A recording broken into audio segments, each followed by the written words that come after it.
Reminder media, if you could please silence your cell phones. We do have a microphone in the room. We'll begin first with a brief statement from Coach, and then we'll go to questions. If you have a question, please raise your hand. Coach, whenever you're ready. Just wanted to remind the community and everyone out there that this will be our last game for our seniors. We'll be having our senior walk right after the game.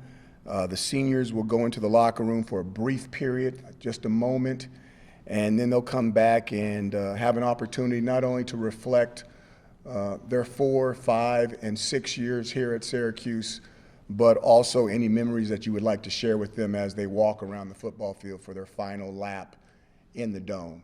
So I just wanted to put a reminder out there to the community. Questions?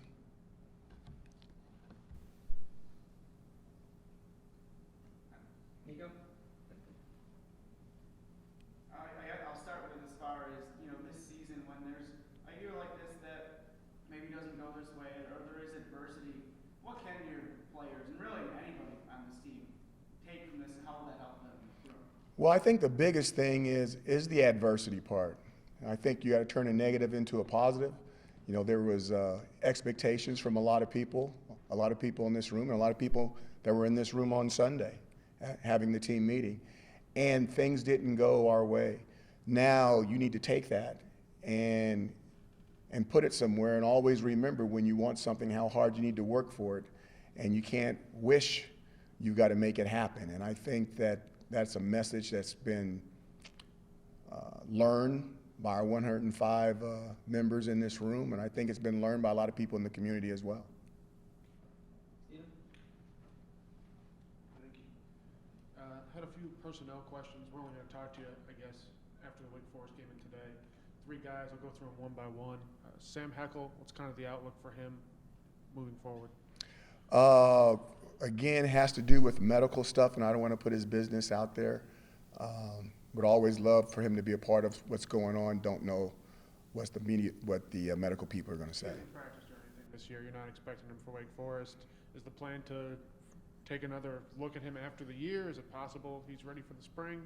One of the things that I'm going to do, I'm going to set a precedent, is I want to stop talking about other people's injuries and stuff like that because it's not healthy.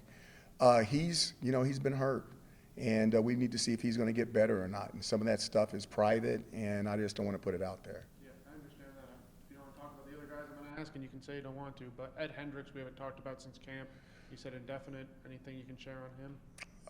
He has had some things done, and hopefully it'll make a difference. I can't tell you right now. Yeah, so you don't know if he'll be ready for the spring, basically. And then Caleb Okechukwu, we haven't heard about all year. Anything you can share on him? I'll tell you what, you nailed 3 good ones, and all 3 of them are the same, and that's not to try to make them the same. I literally don't know what's going to happen. Okay, thank you. Other questions?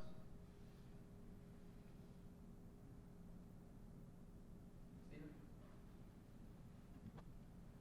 Kind of curious as you look at the defensive coordinator hire, how does that time out with your recruiting? What challenges does it present to be talking to guys with early signing period coming up and, I guess not having that position solidified?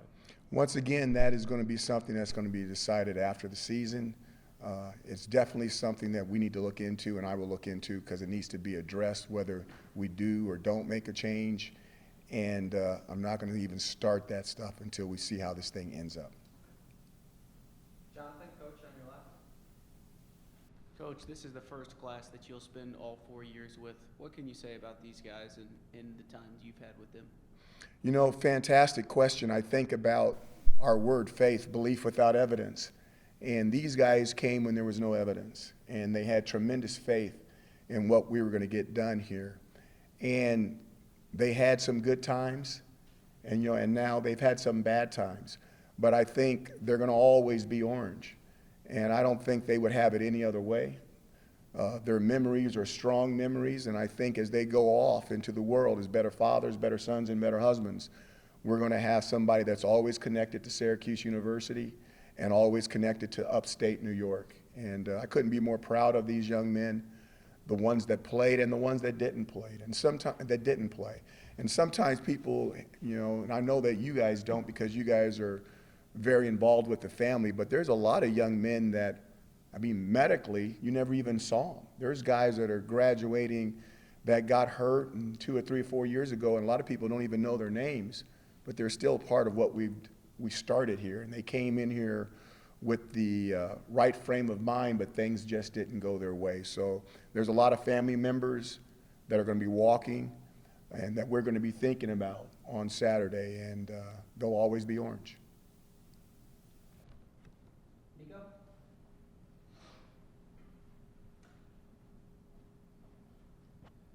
One of the seniors I wanted to ask you about is actually someone who just came in. He has a unique story. Ben Hannes, wrestling. Is it Hannes or Honus? Excuse me. But wrestling at Cornell, then coming in. What you saw from him. How unique was that story to your football team? It was very unique. He came in and he was a wrestler. He came in with the right mentality. I'll tell you that. If you don't know who not to mess with, don't mess with a wrestler. Wrestlers are different now. Football players and wrestlers, I don't even know which one's weirder, but you got to be careful with those guys. But he's got some physicality to him. He came in, he practiced extremely well, and he fit right in. He fit right into the team atmosphere, and we were lucky to have him, and he's a good contributor to what we were trying to get done this year.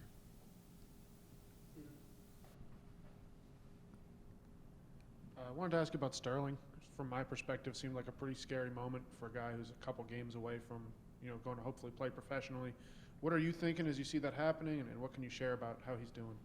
He'll be fine. I'm expecting him to be fine, and I'm expecting him to be there on Saturday. So unless something pops up that I don't know about, which would pop up later on today, I would imagine he's going to be there. It was a little scary because he's a different position than most positions, but when I went out in the field to see him, he's a warrior. He's a warrior in every sense of the word, and there's no doubt, regardless of what happens Saturday, he'll be able to play on Sundays, and I think that's really where he's going to end up. And the crazy thing about it, when you watch the tape, it was friendly fire. Yeah. It was somebody hitting one of our guys and one of our guys running into him, and there's a special place in helmets that's really, really soft, and if you get hit in that place, you can feel all of it, and he felt it all. But he's okay. I saw him at Mill yesterday. He's doing all right. So it's not going to stop him from his career. We got to see what goes on for Saturday. Thank you. Mm-hmm. Time for 2 more?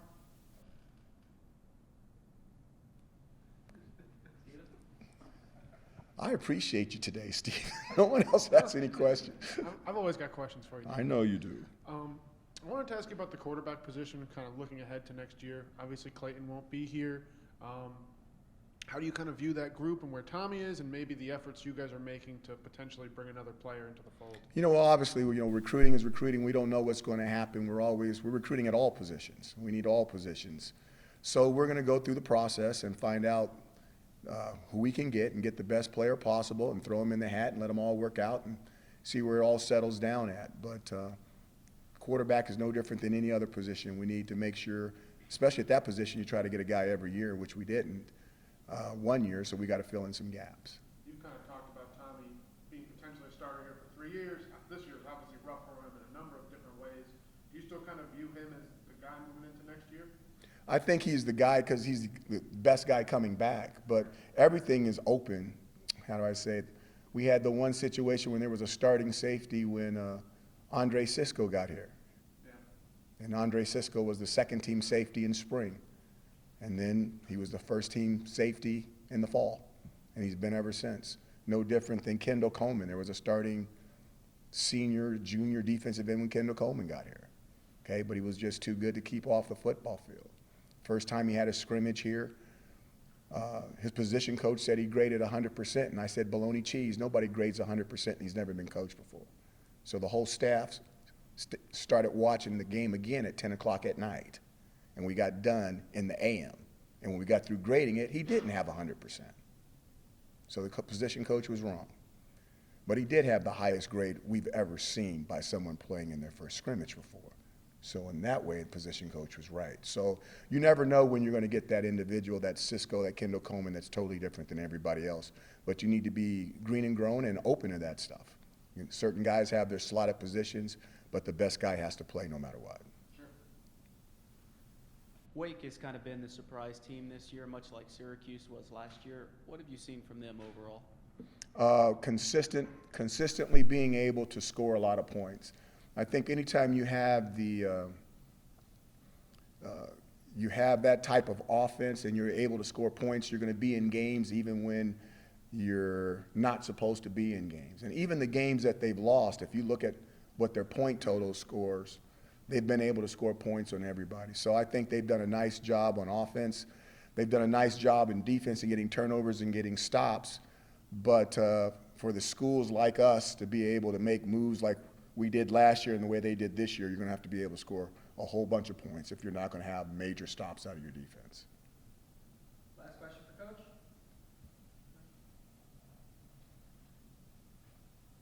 All right, you guys have a happy Thanksgiving. You too, Coach. All righty. Thanks.